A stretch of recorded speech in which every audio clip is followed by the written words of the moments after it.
Good morning to all the PGurus audience, or good afternoon or good evening, whichever part of the world you are located.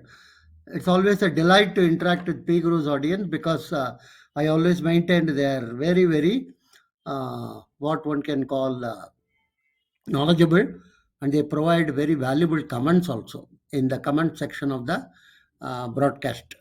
I'm really thankful to them, and of course, I'm thankful to IR for the channel itself. Today, we will just have a look at what I consider as a churning in the Hinduism or the awakening of the Hindu. I jokingly call it, or lightheartedly call it, as a turning of the Hindu home, which is very, very interesting phenomena. Recently, I was seeing in the social media call for this boycott of this Amir Lal Chand Chadda. And it was a very, I was surprised actually because somebody, asking for it. And soon I found a huge amount of, mails and a huge amount of follow up supporting his call, and various reasons were ascribed to it. Basically, it was felt that the Hindu ethos is being attacked in various of his films and in his actions and other thing. And he seems to have, or sorry, his previous wife seems to have told they are afraid to be in India and would like to shift. And too many things got accumulated. But the most interesting thing is, much later I came to know that the movie was not a success actually. Movie could have been a failure due to various other reasons also, but this is ascribed as one of the additional reasons. And after that, I think there were one or two others which got hit. And the most important and interesting thing is the recently released Brahmastra. That also got the same type of a call, because the main actors seem to have, derided or seem to have done some damage to Hindu faith, and something like brief eating and other thing, and also slight level of arrogance in terms of, if you don't want to see, don't see type of thing. Anyhow, the point I want to stress is something, in the last century or even 15 years before, this would have been unimaginable that, some call could come. And not only some call could come, it could be followed up by so many other people, and it might result in success. This is something very, very interesting. It only shows about what one can loosely call Hindu assertion. The concept of, Hindu-ness has come into the social fabric, whether one likes it or not. There is a website, you can visit in the Twitter also, called the Gems of Bollywood. It periodically exposes how various Hindu rituals, Hindu practices, Hindu beliefs are ridiculed in the Bollywood movies and other thing, and it has a huge following, and tremendous amount of number of people are very enthused about it. It talks about the previous decade also. It's not a contemporary film, even past films it exposes. It basically claims or says that from 70s there has been a significant amount of what one can call attempt to deride Hindu faith, beliefs, and other thing. Now the point is it all due to politics? BJP is in power and various type of. It's actually the ulta. It's the other way. The society is getting more and more enthusiastic and energetic about these aspects, and because of that, it is reflected in the political results. It's not the other way. It's a society's readiness. In the past, normally the government used to deal with issues pertaining to Hindu, whether it is the dowry abolition, whether it is so many issues, and Hindu society was never consulted. Not that it would have opposed it, but basically there was no consultation. Whether it is for the sati abolition, whether it is dowry abolition, whether it is a innumerable number of uh, quote unquote reforms were undertaken in Hindu religion by the government without any discussion, consultation, or anything. The political leaders thought that they are the best in order to decide, and it went on like that. But suddenly, somewhere along the line, the society is slowly asserting. For instance, in Maharashtra, that question of women entering into the uh, the Shani Bhagavan temple, and then and there the court unilaterally, there was no demand or anything. Just same thing with the Sabarimala. There was not even 100 women marching on the road wanting to enter into the Sabarimala temple during the period of their menstrual cycle. Nobody demanded it, but it was imposed or it was told you have to follow it. All these made slowly some amount of impact. So the society churning is taking place, which is reflected in the political side. Actually, if you see in the last couple of years, severe criticism of the government comes from many social groups who feel the government is not doing adequately for the Hindu cause. It's the other way. It's not that the government is appreciated or anything. A lot of people are criticizing. Of course, government has got its own constraint in terms of court, in terms of bureaucracy, in terms of various other socio system, but still. So let's be very clear. It is a society which is moving the politics and various other discourses. And this is, quite a long time this is brewing, if you ask me. If I recall, one of the earliest proponent was Rajiv Malhotra, whose recent book has also come about breaking India from 1990s. I met him actually in a cold evening at Princeton, and I had a discussion with him in the 90s. He was, actually he comes from the IT background, very interesting. He quit, but he took up the cause of various of these issues, and he also wrote a very pioneering work on breaking India forces.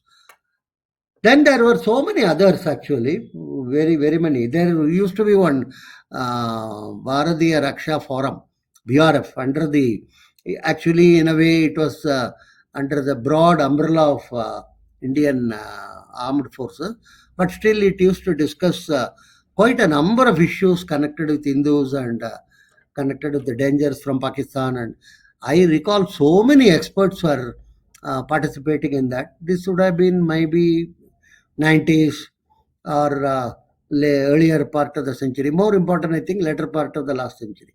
Then we had this Varsha Bhosle, then Rajiv Srinivasan, so many other people also in various, what one can call net-based journals like your Rediff.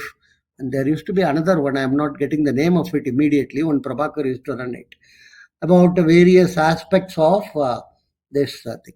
Then came a very, very important book on demography, future trends, J.K. Bajaj and M.D. Srinivas, Center for Policy Research of S. Gurumurthy. They brought it out and they gave forecast that the nature of the demographic shift which is taking place using district-wise data.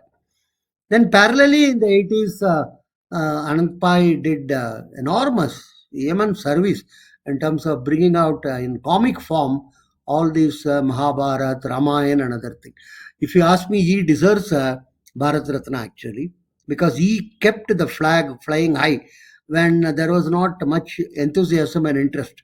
Much later, of course, Doordarshan had the broadcasting about Mahabharat and Ramayana in the regular slot, and it became a massive hit, and the individual actors all became very popular and other things.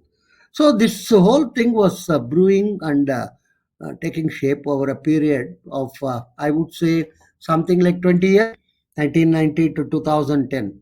I would definitely say. After that, of course, so many others have come in. And very interesting in this churning is traditionally MSM used to be the major source of information, mainstream media, otherwise you call it, which is occupied by or which is populated or which is by mainly the arts students, BA arts, journalism and other things. By and large, you are considered by others as sort of they couldn't get into IIT, they couldn't get into IIM, so they got into journalism and that type of a thing. And by and large, they are also associated with the left causes. This Asian Institute of Journalism in Chennai or JNU or your other India mass communication and so many. they were all considered as linked more with socialist or one can create communist ideas and other thing. And when they went into the media also reflected the same.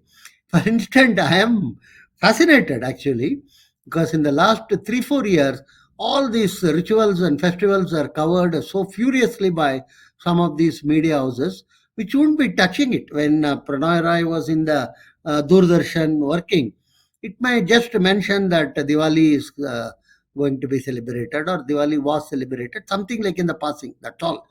But now you see the sea change has come. And so people belonging to engineering and science background began to use the social media. From that point of view, I would say social media has played a very, very important role in this awakening of Hindu-ness or whatever you call it. And because the MSM was not was in the hands of these leftists, so the social media, the engineering and science graduate began to furiously enter. And there was another strand of thing, which is stressing on rituals and various other aspects of festivals, functions, and other things. You see, by and large, the Hindutva forces or Hindu-ness forces in the social sphere they are not so much ritualistic actually. They are much more in terms of philosophical or, for instance, Veer Savarkar was an atheist. Not many people even know about it or talk about it. Many of the RSS people I know are agnostic.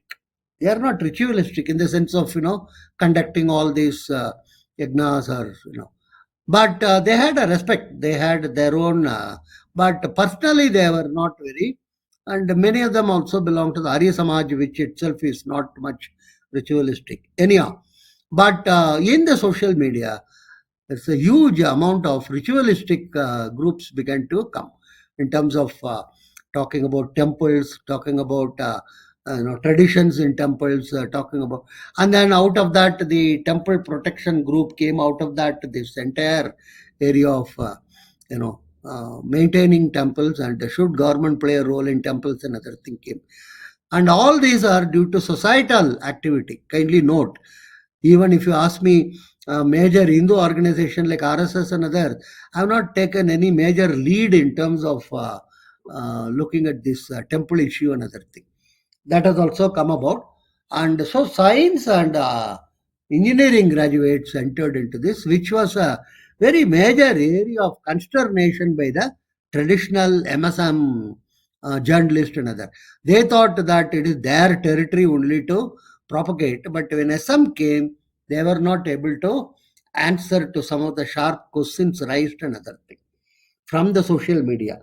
So this is something very, very important. And globally, what happened 9/11 and then Jihadi terror and so many other type of issues, whether one likes it or not, Huntington theory was slowly coming into the mainstream in terms of the clash of civilizations between Islam and the various other groups and other things. And the domestically, so the different type of groups within the Hindu segment began to have a commonality in terms of Hinduism. Even though there were different type of beliefs and systems like Visishta, Dvaita, you had Vaishnavites, Shaivites, and kindly remember one important thing: none of them fought pitched battles with each other. None of them had argument with a belt bomb or something. Even the very original argument between Adi Shankara and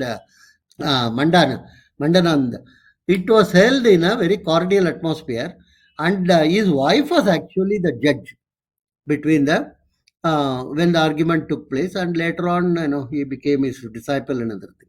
Anyhow, the point I want to stress is there were significant differences, but not differences leading to violence or anything.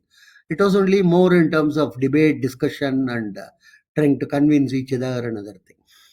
But the church, as well as the Islamic forces later, they brought in the certain amount of what one can call vigor along with rigor in terms of conversion, in terms of establishing their own norms, establishing their own principles and other things. More important is also the fall of the Soviet Union. With the fall of the Soviet Union, there is a huge loss of grip among the leftist and the socialist, both in the economic sphere as well as in the social sphere. So, a combination of factors, the loss of grip over by the socialist and communist, there is a internally churning taking place within the Hindu groups, and the issues pertaining to jihadis and issues pertaining to conversion and other thing coming to the fore. So the society began to assert, and the better off segment, actually the middle class, what you may call, it's become also very large in India. Today it could be anywhere between 20 crores to 25 200 to 250 million. So the middle class, and it became relatively large in terms of its economic position. It began to look at other issues in terms of the the religion, the role of Hinduism in their life and other things. And the non-resident Indians, in particularly in US and UK, also played a very important role. For instance, in US, good amount of temples have been built, and they have, what one can call, preserved our culture in terms of Bharatanatyam, in terms of this music. Somebody lightheartedly mentioned to me, if you really want to listen to your Carnatic music very seriously, then you should go to US. So that is the type of. The reason is, kindly remember very important thing. You cannot diverse our traditional Shastriya Sangeet and dance and other things from the idea of Hinduism or from the idea of spiritualism. This is something very, very. So, what is going to happen is the great churning is not understood by many people, according to me, including the political forces. Because what is going to happen? The society is going to push the political forces who may be slow in reacting or who may not be very, because of the global situation which is emerging. The Hindu society is now come of age. It's not going to be trampled upon, it's not going to be easy. The failure of some of the major activities in the Bollywood, it might look as something silly to you, but it's a very, very important thing to remember, that something like 400 crore, 800 crore type of investments are coming to grief. Maybe because those movies are itself bad, but more important is equally, there was similarly another type of a movement on this, Bindi being not being propagated, and Tanishq actually suffered quite a lot. They have to change their entire paradigm of advertising and other. Actually, there was some major debate taking place. How can boycott has become a big industry. Now, I would say boycotting any product, any process, any is most harmless way of doing it. And if you recall, Gandhi started this during the British time. It's much better than banning. It is much better than asking for violence or anything. It's simply not cooperating. And boycott also imply significant number of people committing to a cause. That itself shows about the churning and the unity which is taking place. So let's wait and see how it evolves, what type of dimensions it takes, how it impacts the politics and other social relationship, and we have to just observe and see shape of things to come. Thank you very much.